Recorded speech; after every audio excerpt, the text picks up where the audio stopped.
تو بہت اہم بات جو ہمارے لیے سبق ہے وہ یہ ہے، ہمیشہ نیت کی فکر کریں، ٹھیک ہے؟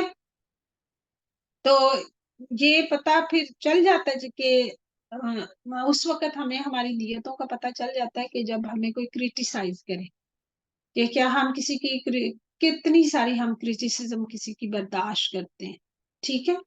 کہ یا ہم لوگوں کی تعریف کے لیے وہ کام کر رہے ہیں، یا ہم مطلب لوگوں کی خوشنودی کے لیے وہ ہم کام کر رہے ہیں۔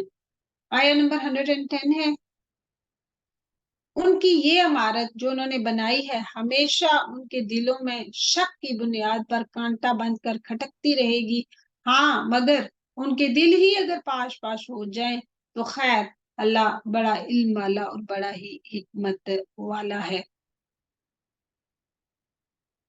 بلا شبہ اللہ نے مسلمانوں سے ان کی جانوں کو اور ان کے مالوں کو اس بات کے عوض میں خرید لیا ہے کہ ان کو جنت ملے گی، سبحان اللہ۔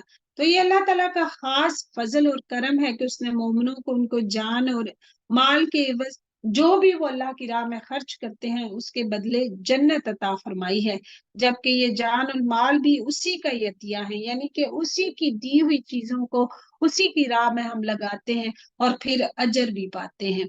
تو وہ لوگ اللہ کی راہ میں لڑتے ہیں، جس میں قتل کرتے ہیں اور قتل کیے جاتے ہیں، اس پر سچا وعدہ کیا گیا ہے تورات میں اور انجیل میں اور قرآن میں، اور اللہ سے زیادہ اپنے عہد کو کون پورا کرے گا؟ تو تم لوگ اپنی اس بے پر جس کا تم سے معاملہ ٹھہرایا ہے خوشی مناؤ، اور یہ بہت ہی بڑی کامیابی ہے۔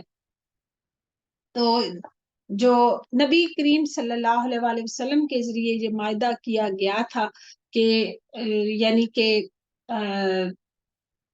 ہم نے زندگی کو کس طرح گزارنا ہے اسلام کے مطابق زندگی کو، تو پھر وہ جو معاوضہ ہے وہ اس کا پھر جنت ہے۔ تو خریدار بھی بہترین، مطلب اللہ سبحانہ و تعالی ہمارا خریدار ہے، اور معاوضہ بھی اس کا جو ملنے والا ہے جنت، وہ بھی بہترین۔ تو جس کے ذریعے یہ معاہدہ کیا گیا ہے وہ بھی بہترین۔ تو جی ہم لوگ بکے ہوئے لوگ ہیں، اور اللہ تعالی ہمیں قبول کرے، ہمارا خریدار بن جائے۔ ہر انسان تو جنگ نہیں لڑ سکتا نا، ہر انسان تو نہ جنگ کر سکتا ہے، لیکن اس کے علاوہ جو زندگی گزارنے کے طریقے اللہ سبحانہ و تعالیٰ نے بتا دیے ہیں وہ انسان اپنائے تو پھر انشاءاللہ تعالیٰ اللہ تعالیٰ کا یہ وعدہ ہے کہ اس کا معاوضہ پھر جنت ہوگا۔ اچھا جی، وہ لوگ جو جنگ، ظاہر سارے لوگ جنگ نہیں کر سکتے، تو جو مطلب ان لوگوں کی کیا خصوصیات ہونی چاہیے مومنین کی، وہ ایسے ہیں جو توبہ کرنے والے، ٹھیک ہے؟ ابھی توبہ کرنے کے دن آ گئے ہیں ماشاءاللہ، ہر وقت استغفار ہماری زبان سے جاری ہونا چاہیے، عبادت کرنے والے، سبحان اللہ، حمد اللہ تعالیٰ کی، تسبیحات ہر وقت کرنے والے، روزہ رکھنے والے، یا وہ راہ حق میں سفر کرنے والے، رکوع اور سجدہ کرنے والے، نیک باتوں کی تعلیم کرنے والے اور بری باتوں سے باز رکھنے والے، اور اللہ کی حدود کا وہ خیال رکھتے ہیں۔ تو یہاں پہ یہ انہی مومنوں کی یہ مزید مطلب صفات یہاں پہ بتائی گئی ہیں کہ یہ ساری صفات کہ، اور ایسے مومنین کو آپ خوشخبری سنا دیجئے، سبحان اللہ۔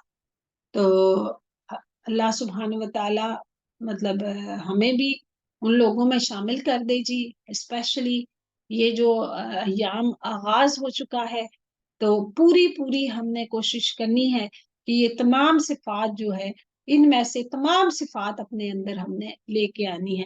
پیغمبر کو اور دوسرے مسلمانوں کو جائز نہیں کہ مشرکین کے لیے مغفرت کی دعا مانگے، اگرچہ وہ رشتہ دار ہی ہوں، اس امر کے ظاہر ہو جانے کے بعد کہ یہ لوگ دوزخی ہیں۔ دیکھیں کہ اس کا شان نزول صحیح بخاری میں اس طرح ہے کہ جب نبی صلی اللہ علیہ وسلم کے چچا ابو طالب کا آخری وقت آیا تو نبی صلی اللہ علیہ وآلہ وسلم ان کے پاس گئے، جبکہ ان کے پاس ابو جہل اور عبداللہ بن ابی امیہ بھی بیٹھے ہوئے تھے۔ آپ نے فرمایا چچا جان لا الہ الا اللہ پڑھ لیں تاکہ میں اللہ کے ہاں آپ کے لیے حجت پیش کر سکوں۔ ابو جہل اور عبداللہ بن ابی امیہ نے کہا ہے ابو طالب کیا عبد المطلب کے مذہب سے انحراف کرو گے، یعنی مرتے وقت تم یہ کام کرو گے؟ تو ابو طالب نے آخری بات یہی کہی کہ میں عبد المطلب کے دین پر قائم ہوں اور لا الہ الا اللہ کہنے سے انکار کر دیا۔ نبی صلی اللہ علیہ وسلم نے فرمایا کہ جب تک اللہ تعالیٰ کی طرف سے مجھے روک نہیں دیا گیا میں استغفار کرتا رہوں گا، جس پر یہ آیت نازل ہوئی جس میں مشرکین کے لیے مغفرت کی دعا کرنے سے روک دیا گیا۔ تو دیکھیں اگر آپ کے رشتہ دار زندہ ہیں، مطلب ریورٹ جیسے لوگ ہیں، بہن بھائی ہمارے والدین زندہ ہیں، ان کو دعوت بھی دیں اسلام کی اور ان کے لیے دعا بھی مانگیں، لیکن اگر وہ فوت ہو گئے ہیں تو پھر آپ ان کے لیے دعا نہیں کر سکتے۔ اور ابراہیم کا اپنے باپ کے لیے دعائے مغفرت مانگنا وہ صرف وعدے کے سبب تھا جو انہوں نے اس سے وعدہ کر لیا تھا کہ جب نکلے تھے گھر سے حضرت ابراہیم علیہ السلام تو اپنے باپ سے انہوں نے کہا تھا کہ میں آپ کے لیے دعائے مغفرت کرتا رہوں گا، جس کی وجہ سے وہ ان کے لیے دعا کرتے تھے۔ لیکن جب یہ ان پر بات ظاہر ہو گئی کہ وہ اللہ کا دشمن ہے تو وہ بالکل اس سے بے تعلق ہو گئے کہ میرا باپ یعنی جہنمی ہے، پھر انہوں نے اس کے بعد ان کے لیے دعائے مغفرت نہیں کی۔ واقعی ابراہیم بڑے نرم دل اور بردبار تھے، یعنی کہ باپ نے تو ان کے ساتھ اتنے ظلم کیے تھے لیکن ان کا یہ دعا مانگنا اپنے باپ کے لیے یہ ان کی نرم دلی اور بردباری کی وجہ سے تھا۔ آیا نمبر 115 ہے، اور اللہ ایسا نہیں کرتا کہ کسی قوم کو ہدایت کر کے بعد میں گمراہ کر دے جب تک کہ ان چیزوں کو صاف صاف نہ بتلا دے جس سے وہ بچے۔ ٹھیک ہے، اللہ تعالیٰ نے احکامات جو ہیں وہ کھول کھول کے بتا دیے ہیں، مشرکین تک بھی احکام پہنچ چکے ہیں اور وہ جان بوجھ کے انہوں نے اسلام قبول نہیں کیا تھا۔ بے شک اللہ ہر چیز کو خوب جانتا ہے۔ ان اللہ لہ ملک السماوات والارض یحیی و یمیت وما لکم من دون اللہ من ولی ولا نصیر۔ بلا شبہ اللہ ہی کی سلطنت ہے، آسمانوں اور زمین میں وہی زندہ کرتا ہے اور وہی مارتا ہے، اور تمہارا اللہ کے سوا نہ کوئی دوست ہے اور نہ کوئی مددگار۔ اللہ نے پیغمبر کے حال پہ توجہ فرمائی اور مہاجرین اور انصار کے حال پر بھی، جنہوں نے ایسی تنگ دستی کے وقت پیغمبر کا ساتھ دیا۔ یہ جنگ تبوک کا سفر تنگ دستی کا سفر تھا، اس کے بعد کہ ان میں سے ایک گروہ کے دلوں میں کچھ تزلزل ہو چلا تھا، پھر اللہ نے ان کے حال پر توجہ فرمائی۔ بے شک بلا شبہ اللہ ان سب پر بہت ہی شفیق اور مہربان ہے۔ سخت گرمی تھی، جو ویسے بھی سعودی میں ہوتی سخت گرمی ہے، لیکن اس وقت گرمیوں کا شدید مطلب موسم تھا، فصلیں بھی ان کی تیار تھی جو ان کے مطلب ذریعہ معاش تھی۔ تیسرے لمبا سفر تھا اور ایک اونٹ تقریباً مطلب 8 لوگوں کے پاس تھا، وسائل کی بہت کمی تھی، بہت پیدل بھی چلنا تھا، اس لیے اس کو جیش الاسرہ یعنی تنگی کا سفر کہا گیا ہے۔ تو یہاں پہ جو اللہ تعالیٰ نے مطلب ان کی توبہ قبول فرمائی، اور یہ ساری باتیں مطلب آگے دیکھتے ہیں ہم۔ اور 3 شخصوں کے حال پر بھی جن کا معاملہ ملتوی کیا گیا تھا، پیچھے ہم نے گروپس کا پڑھا تھا نا، کہ ایک تو بالکل منافقین تھے جن کو ان کے حال پہ چھوڑ دیا گیا، دوسرے جنہوں نے ستونوں کے ساتھ مخلف مسلمان تھے ان کے بارے میں آیات آ گئی تھی۔ اب یہ تیسرے 3 شخصوں کا یہ تیسرا گروہ تھا جو نبی صلی اللہ علیہ وسلم کے پاس گئے اور معذرت قبول فرمائی، معذرت پیش کی، تو پھر یہ ان کا معاملہ ہے کہ یہ اب ذرا دیکھیے کہ کیا ہوا کہ جن کا معاملہ ملتوی اور مؤخر کر دیا گیا 50 دنوں تک، ان کی تو 50 دنوں کے بعد ان کی توبہ قبول ہوئی۔ سورۃ توبہ ہے، آیا نمبر 118 ہے اور سپارہ نمبر 11 ہے۔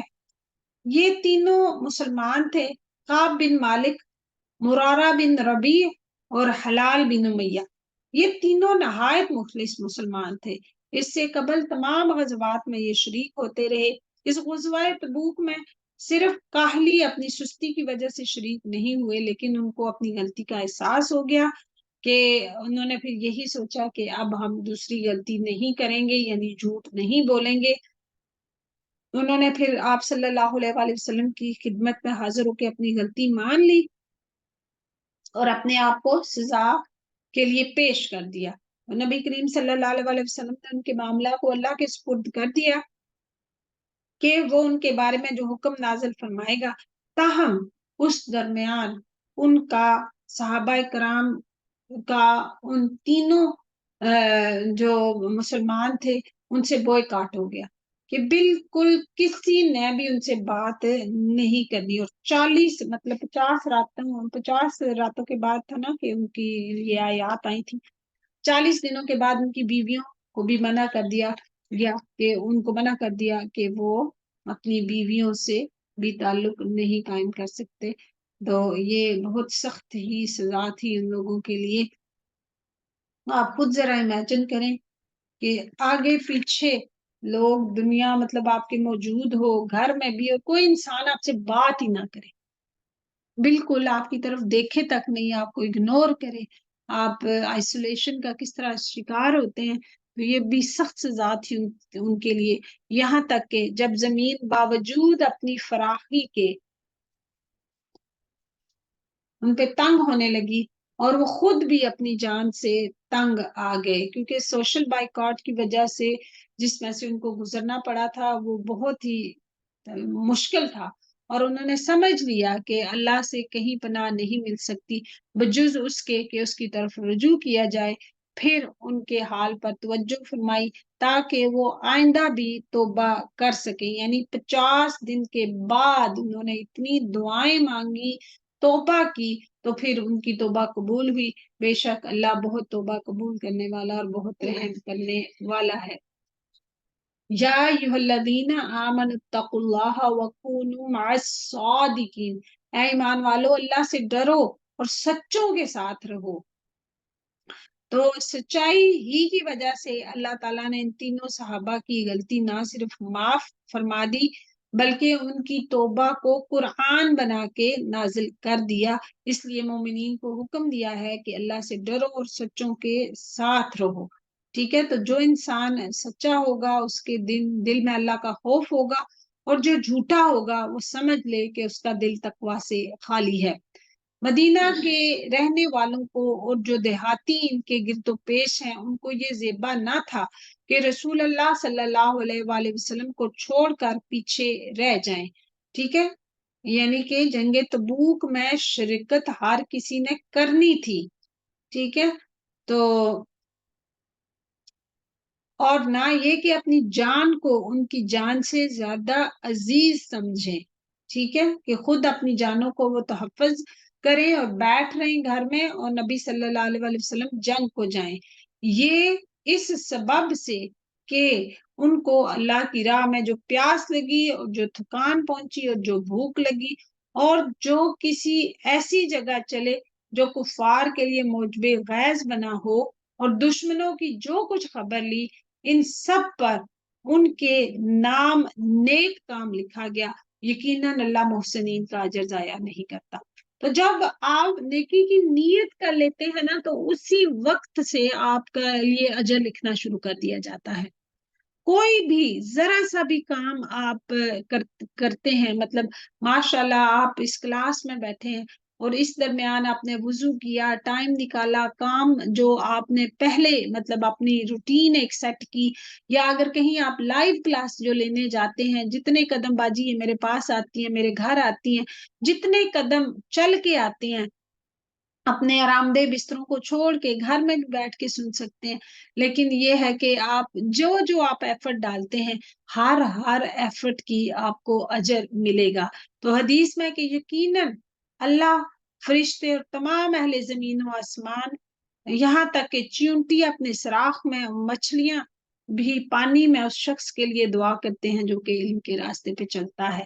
تو یہاں پہ اللہ تعالیٰ جو ہے وہ ہمارے ہر عمل کو قبول و منظور فرمائے، کیونکہ ماشاءاللہ لمبی کلاس ہوتی ہے لیکن الحمدللہ